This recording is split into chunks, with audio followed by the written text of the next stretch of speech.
I'm an innocent man, and I'll stand.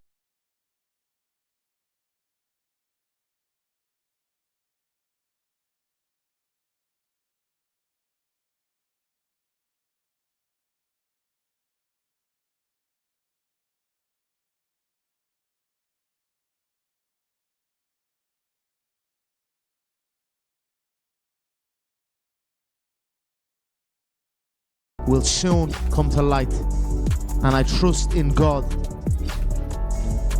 that it's coming. You best believe it's coming, and I look very, very forward to the day. Max Holloway has also been training with JDM, who's a welterweight himself. What are your thoughts on him choosing JDM as a training partner to emulate you? That's not going to cut it. Not bad choice. Why not? I seen the little pity pat Mickey Mouse Club training. It looks like a teen amateur fucking. It's not on the level. It's not going to cut it for the ferocity that will be before him in the octagon, as well as the array of weaponry. So there you go. Both can get it. I'm gonna go in there and put paws on him. You know, I'm gonna make him wish that he didn't come back. Actually, no, I'm not gonna make him wish that. I'm gonna make him think that he can do it one more time, so we can rematch at the end of the year. Max, down here to your left, dead here to your left here. You can't see me. Anyway,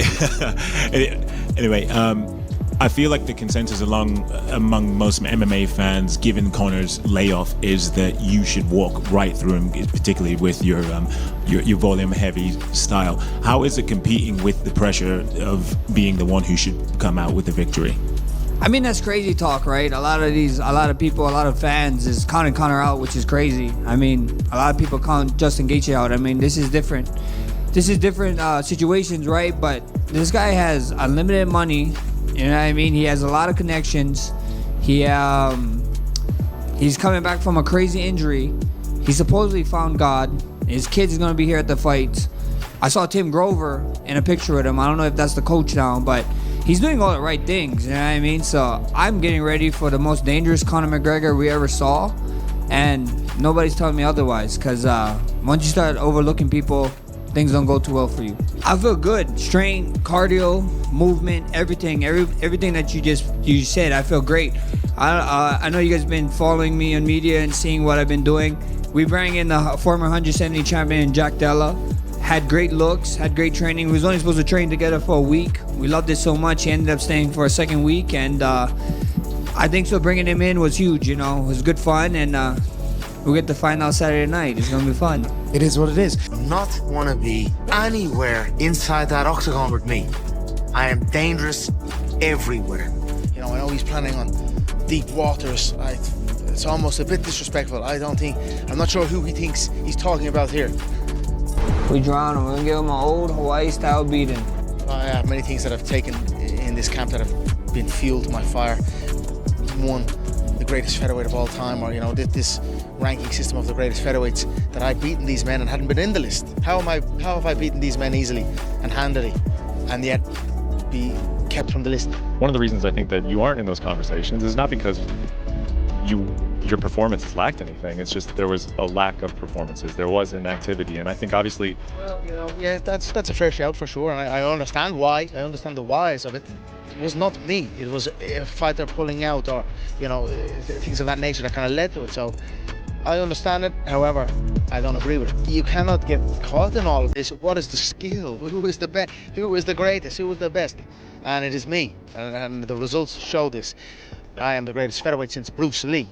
And on Saturday night I will show it. Fight week, I won't be getting on a therapist's chair on fight week, do you get me? So I need to keep that fire and that venom. Literally, that is what it will be. It will be venomous inside this octagon. And, you know, I'm an open book. What you see is what you get with me. I always try and speak my truth. And as fight night approaches, Conor McGregor is issuing a final warning to Max Holloway ahead of their highly anticipated rematch, making it clear that once the cage door shuts, there will be no safe haven for his opponent. the prediction is going to be a good bout. Tune in. 29, the Mac is back. I'm coming in hot, fast and heavy and ferocious. You don't want to miss it. Let's go. Max Holloway takes a different approach, choosing to respond with respect, acknowledging Conor McGregor as a true-born fighter. Holloway suggests that McGregor's time away from the sport likely provided him with a much-needed opportunity to heal from past injuries and return to competition refreshed. He's a fighter, man, a true-born fighter. He's made for this, and I'm excited that I'm the person that's welcoming him back to the octagon. A dangerous Conor McGregor, I mean, everybody keep talking about how he's been away for 5 years and that's a bad thing. Man, that might actually be a great thing. Get your body, get to reset.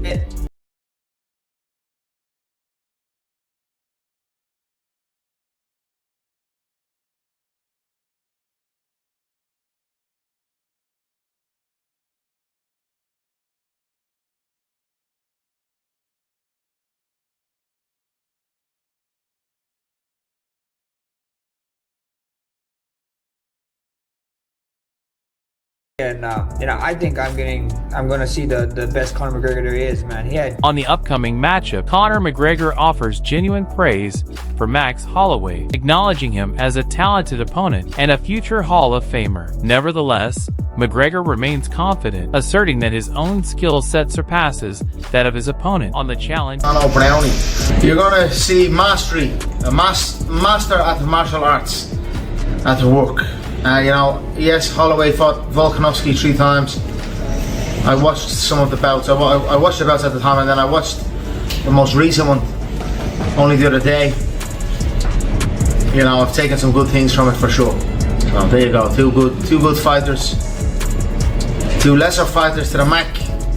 And I'm going to prove that here on Saturday night. Now, in that 5 years where Conor's been away, Max Holloway has been fighting the very best talent that is available, the best fighters in the world, and oftentimes beating them. Like, for example, his last fight, or his last victory, should I say, was against Dustin Poirier, the man that beat Conor not once, but twice in a row. Yes, for the BMF, he lost his BMF belt, which he took off Dustin Poirier, but he lost that to Charles Oliveira. Charles Oliveira took him down, okay? As simple as that. Took him down, took his back, right? Tried to choke him out. No shame in that.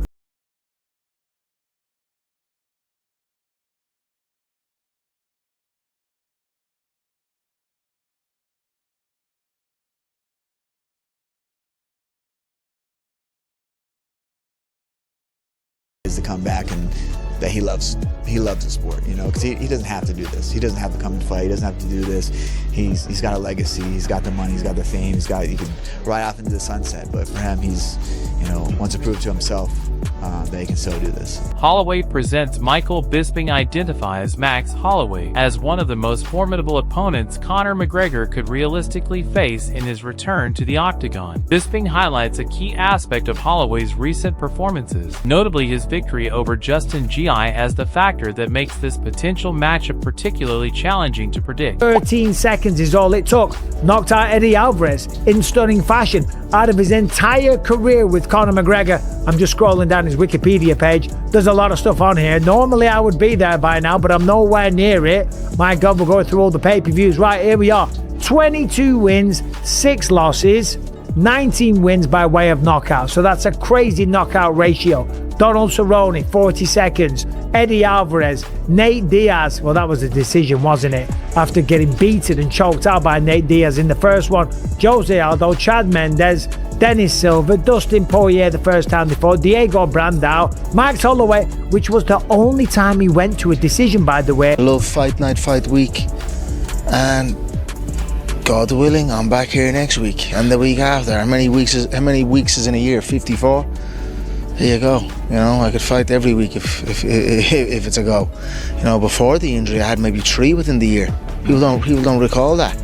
And yeah, now there you go. I plan on getting busy here. The arena, right? I'm the one that's making the walk. So if I'm the one who's pushing for it and campaigning for it, I'm sure that is the case. Now I've said my piece with the Ultimate Fighting Championship and their staging of my bouts, and they've said their piece, and it's kind of fallen on. Let's let it happen on Saturday night and let's talk.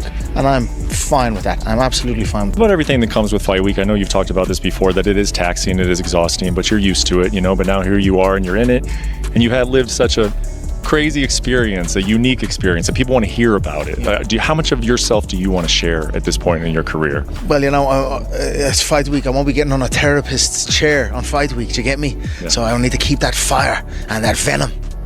Literally, that is what it will be. It will be venomous inside this octagon.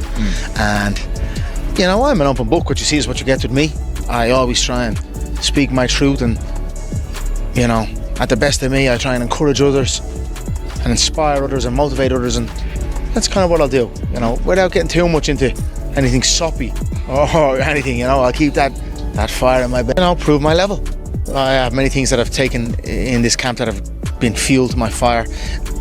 One, the greatest featherweight of all time, or this ranking system of the greatest featherweights, that I'd beaten these men and hadn't been in the list. How have I beaten these men easily and handily, and yet be kept from the list? All things. Who's the greatest featherweight? What's my skill level? Max and that's why I love Max as an opponent. He's fought so many people, and he's a very impressive body of work inside the octagon. He's for sure a future Hall of Famer, and now I get to go in and showcase my level. Why would Conor use his platform if he can't get the venue? He's got to get something right. So he's going to make it at his weight class. Rather than fighting him at Max's true weight class, where we know we would see the best Max, Conor's going to move him up to a weight class he's never fought in. I mean, to me, it's like, okay, I get it. But why is that? Well, we've heard him admit it. I had to use juice. The doctors prescribed it to me to heal my bone. My bone was broken in half. You take away all Max's advantages by taking away his speed. He doesn't possess the same power as Conor. We saw that in their first fight. He just doesn't. He's an accumulative puncher. He throws punches in bunches. He throws combinations. He flows. He moves. He uses his footwork. He's quick. He's rhythmic. Conor is a counter fighter with rhythm and timing, but he's got big power. When you make this fight at 170, you take away Max's speed. You take away all his best advantages. When you watched him versus Calvin Kattar, that was the best version of Max I think we've ever seen. I'd like to point out that when I came back for one of my fights, I had broken my ulna, which is a bone in my left forearm, and it snapped in half, and the doctors told me there's a 20% chance of a non-union. And I actually had a non-union take place. So they didn't put a plate in there. They didn't heal it. They said, just let it heal for 3 months. So I went 3 months with a broken forearm, just trying to hope it would heal without any training, without anything, because it just you just hope that the bone grows back together. After the 3 months was over, I went to the doctor and they said, oh, well, you do have a non-union. It did not heal together. So now after this 3 months of you sitting around, we have to go in and put a plate in there. So that was devastating for me. The danger for Max Holloway is that this fight is at 170 pounds. And one thing that Conor McGregor has always had is explosive knockout. If he gets out of the first round and he goes to the second and the third round, Conor McGregor was never a cardio machine. He was always a guy that tended to fade in the prime of his career. And if he struggled going into the later rounds in the prime of his career when he was coming up, he's certainly going to struggle now when the man's pushing 40 and he hasn't fought in 5 years. Has he trained hard for this fight? Of course he has, 100%. Has he pushed himself harder than what he was doing in 2013, 14, 15? I don't know. I don't know if that's even possible when you have accumulated all the wealth, when you've knocked it out of the park, when you've conquered the game already. Do you still have to train quite as hard, right? Because if he has done, then maybe. But even when he was, because he had to have been back in the day, he still got tired the longer the fight went. Taking a broader view, Cody Garbrandt speaks highly of Conor McGregor's overall impact on the sport, specifically noting the genuine determination driving his comeback at this stage. Garbrandt points out that McGregor has already cemented his fame and legacy many times over. He argues that McGregor's continued desire to step back into the cage reflects a true love for the sport rather than any lingering need for validation or to further prove himself. It's a significant observation.